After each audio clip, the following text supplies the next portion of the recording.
Well, ladies and gentlemen, it's that time again. Another year has gone.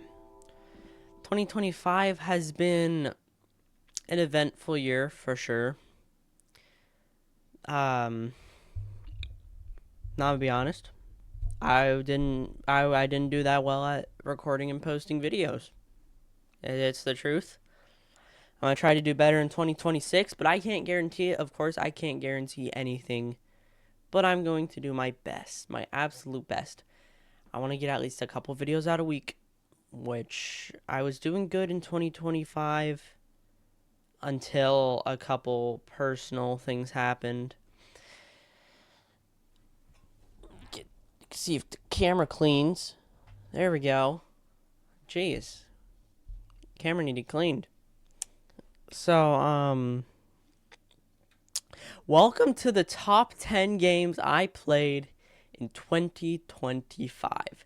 Now, I played, I think maybe 100. Something like that. But I have a list on my second monitor. I have my notes. I have a list of the top 10 games. And I'm going to tell you why I like them. Why I think you would like them. Now, these games are not exactly new. These are just new to me in 2025. It's when I played them. But they're not new. Some of them came out years and years ago. Some of them did come out in 2025.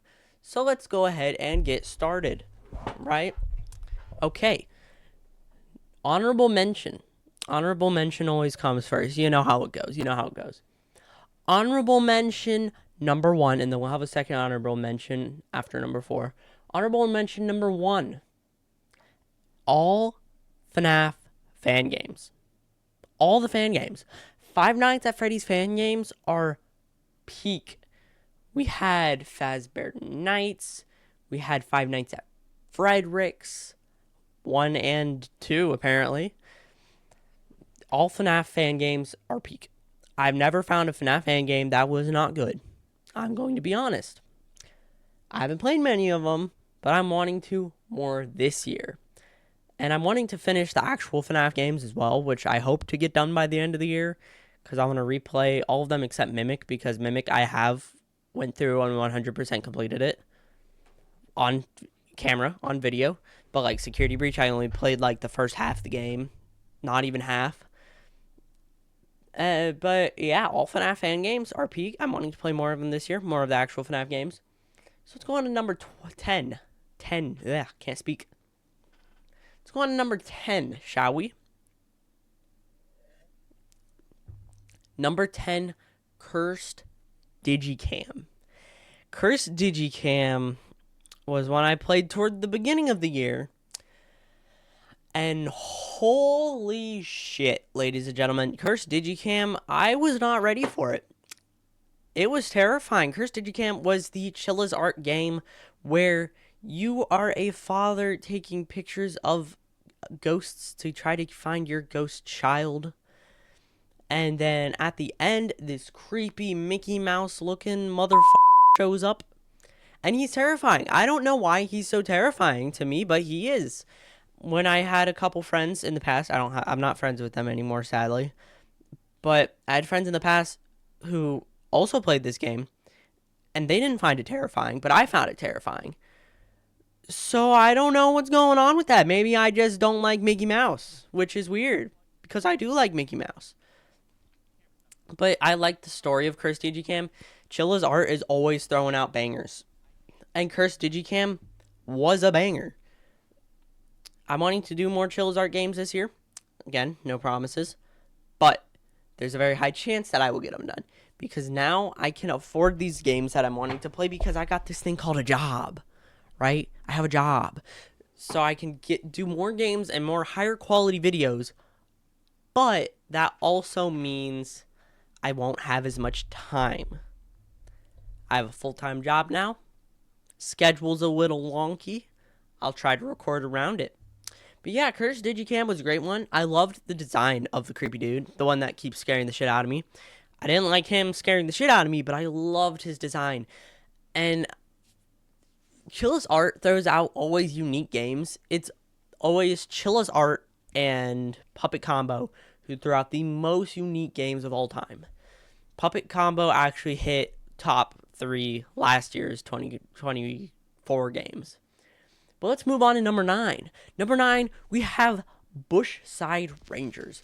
Bushside Rangers gave me major Indigo Park vibes. Bushside Rangers was amazing. Don't get me wrong. It was buggy and it was wonky. But they did a good job at making it what it was, and I'm excited for Bushside Rangers Chapter 2 and 3, because I believe they already announced it. I'm not 100% sure. But it was a great game. It's a game where you explore an abandoned theme park. Abandoned theme park. Theme parks are cool to explore when they're abandoned. And Bushside Rangers made it terrifying. Bushside Rangers, you had I forget their names, but you had there was this monkey that chased you around. There was I think a lemur. I think that's what he was. But mainly the monkey. The monkey is what I remember. The character designs were great. It had a great scare factor to it. And overall, Bushside Rangers was amazing, and I cannot wait to play the next chapters when they come out, because I will. And that is it for number 9. Number 8, we have Blood Money. Blood Money was a bit of a newer one to me. Not newer to the world of gaming, but newer to me. I only played it, I think, a month ago.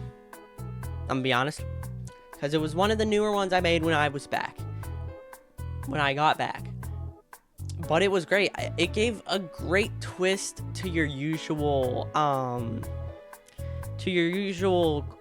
clicker games, like Cookie Clicker, or even Clickle Ding, which we played on the channel last year.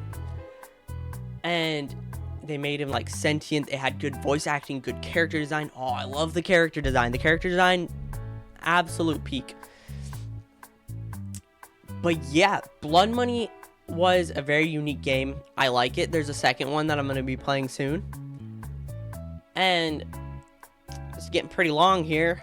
So let's go on to number 7. Number 7 is actually a demo. But a demo to a game that I've been waiting for years. Literally years. Since they first announced it in like 2020, 2021. Is the demo for Subliminal. Subliminal it was a fantastic game. Now don't get me wrong. It almost blew up my PC. My PC almost died. But it was a fantastic game.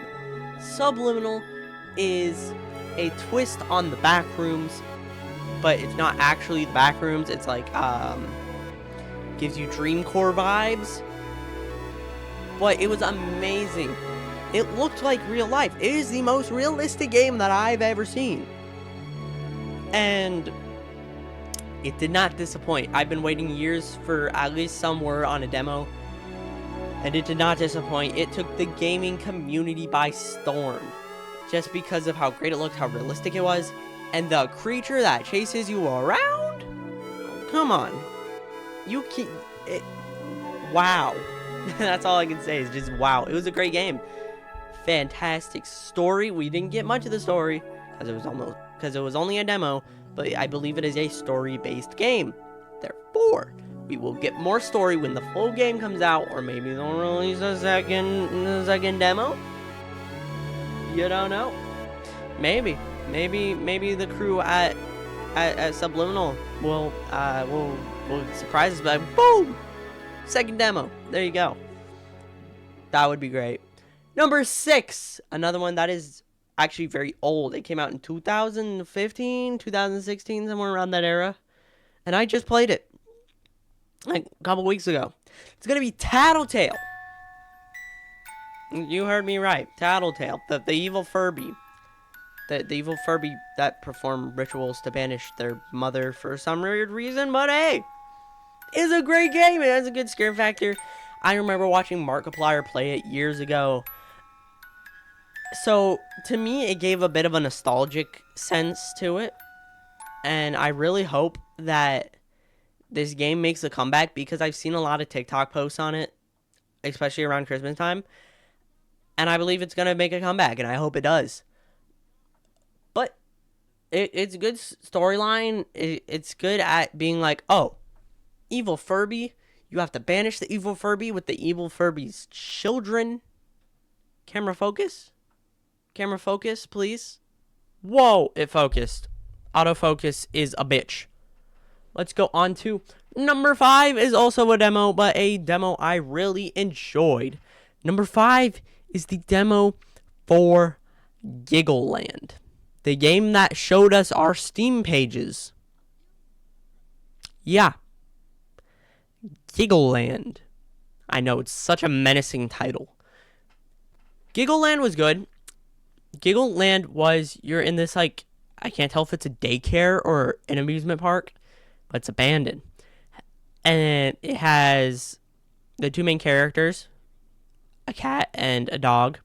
I think they're brother and sister, I'm not 100% sure, or they're just friends.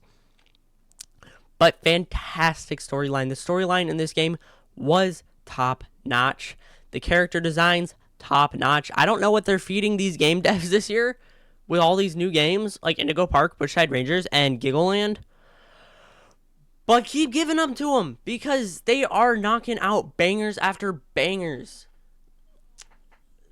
Number 4, because again, it's getting long, and we don't want this video to be too long because you want to know the top 3 at least. Number 4 is Little Nightmares. Again, another one that's not too old. There are actually 3 of them, but I played all 3 of them this year. And Little Nightmares is fantastic. I have not played Little Nightmares 3 yet. It's 2-player. I was going to play it with someone, a YouTuber friend of mine, but we are no longer friends for some reason that I'm not aware of. I know that sounds weird.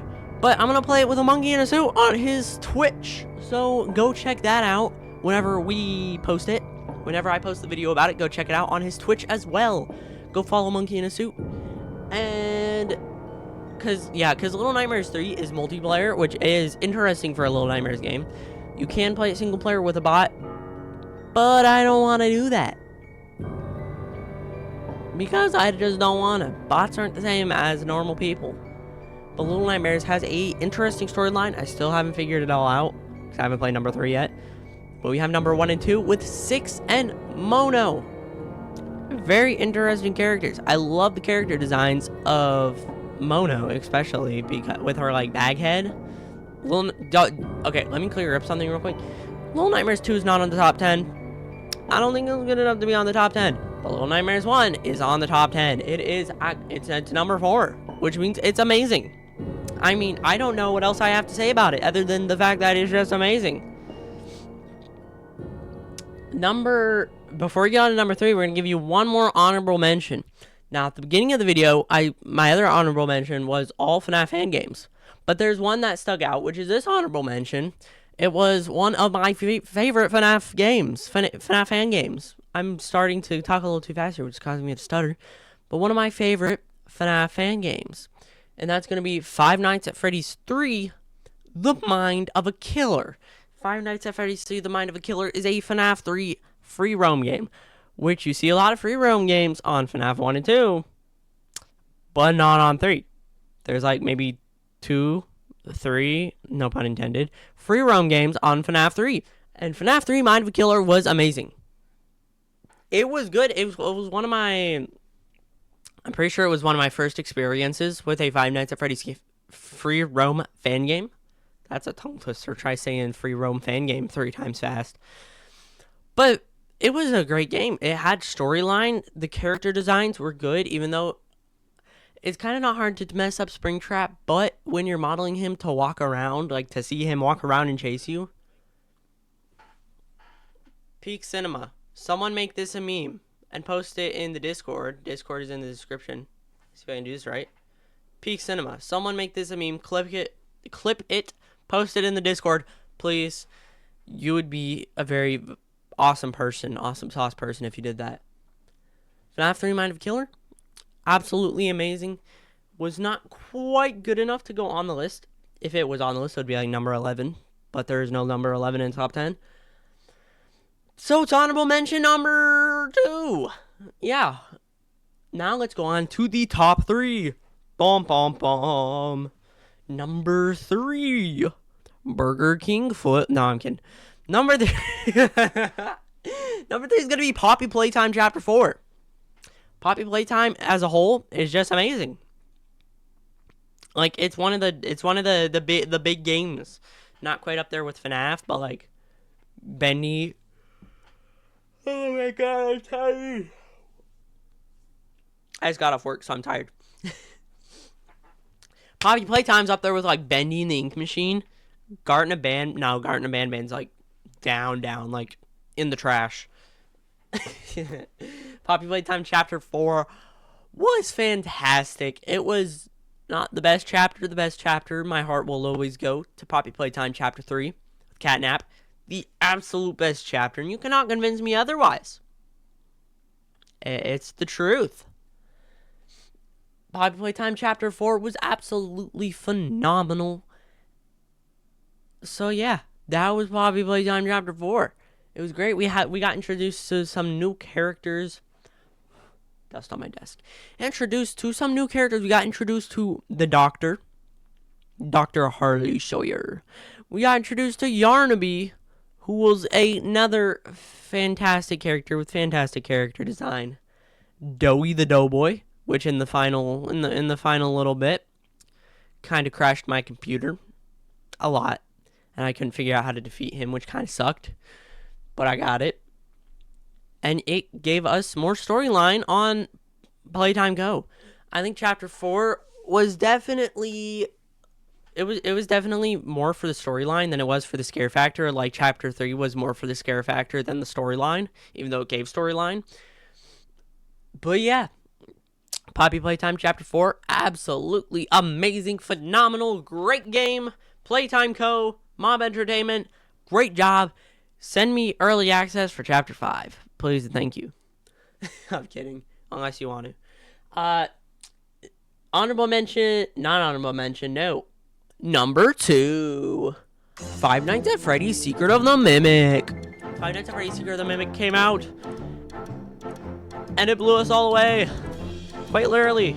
Like, what the hell do you mean William and Henry stole Edwin Murray's stuff? It was all Edwin Murray. He made the Mimic. It was difficult to put the pieces together. I'm just ranting on. Five Nights at Freddy's Secret of the Mimic gave us a whole new perspective on the Five Nights at Freddy's universe, especially when it comes to how the animatronics were created. And it is the first official canon Five Nights at Freddy's game where we see Fredbear and Spring Bonnie and Spring Freddy as like actual standing 3D models. But finally, ladies and gentlemen, the moment you've been waiting for. Number 1 is going to be, drumroll. Number 1 is Finding Frankie. Finding Frankie is one we played at the very beginning of the year. It was like the second or third video we played in the year. But let me tell you how much I love this game. Finding Frankie, the parkour horror game, is absolute peak. Super Lulu, I think that's how you pronounce it. Fantastic, great game. Frankie's design, love it. Love Henry Hotline. The goddamn noob noobs. The noob noobs are great. I love the noob noobs. Here's a bit of a hot take, that because I know a lot of people were excited for it. When Super Lulu Games announced their other game that they're making instead of Finding Frankie 2, I don't like it. I don't like the new game they're making. I don't like the look of it. I mean, cool concept, I guess, but it's just crappy childhood humor. But they announced Finding Frankie 2. I'm going to play it the minute it comes out. No one can stop me. Even if I'm at work, I will take a fucking sick day so I can play Finding Frankie 2, because Finding Frankie 2 is going to be amazing, hopefully. Finding Frankie 1 is amazing. Frankie's cool. Storyline's cool. Parkour. Why? What is the story with us? What is going to happen next season in the parkour game show? But yeah, that was my top 10 games of 2025. If you want to see me do top 10 game of 2026, I will. The goal for 2026, I'm going to set a goal. New Year's resolution, if you will, for the channel. By the end of 2026, I would like to have 1,000 subscribers. I'm at 500 now. So it's possible. Very much possible. But I would like to gain 500 subscribers. 500. No, 1,000. 1,000 subscribers. I'd like to gain I would like to be to 1,000 subscribers. So yeah, ladies and gentlemen, I hope you all had a good year, and I hope you have a good year this year. I'll see you guys in the next one. Peace, guys. See ya. Bye-bye, and Happy New Year.